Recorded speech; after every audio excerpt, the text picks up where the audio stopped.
এই যে ভূমিকম্প হলো আপনার গান বাজনা বাজানোর কারণে।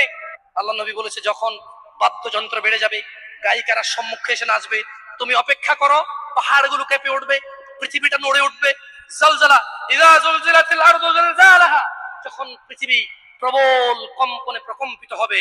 ওয়া আখরাজাতিল আরদু আসকালাহা, যখন এই মাটি তার ভিতরে যা আছে একদম লাথি মেরে বের করে দেবে, লাশ হোক আর যাই হোক, মাটি বলবে যে বের হও, বের হও আমার থেকে, বের হও, আমি তোর আর কাউকে রাখবো না।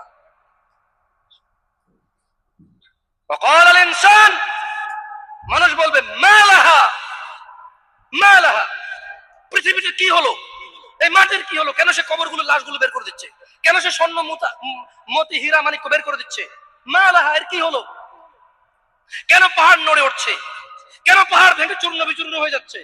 মানুষ বলবে মালাহা, পৃথিবীর কি হলো, বিআন্না রাব্বাকা আওহালাহা, পৃথিবী এটা করবে, বিআন্না রাব্বাক, কারণ তোমার প্রতিপালক আওহালাহা, পৃথিবীকে আদেশ করেছে।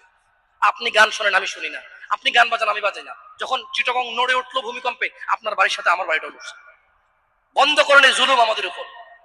আল্লাহর দিকে তাকিয়ে বন্ধ করেন, আল্লাহর দিকে তাকিয়ে বন্ধ করেন। আপনার বাড়িটা যদি ভেঙে ফেলার ইচ্ছা হয়, বুলডোজার ভেঙে ফেলেন, কেউ ধরবে? কেউ জিজ্ঞেস করবে আপনাকে? আপনি গান বাজনা শুনে এভাবে পৃথিবীতে বিপর্যয় নিয়ে আসতেছেন। আপনার জন্য আমার বিল্ডিংটা ভেঙে পড়বে, বলে রাখি ছাড়বো না। আল্লাহ তুমি আমার ভাইদেরকে হিদায়াত দাও, ইয়া আল্লাহ, ছাড়বো না।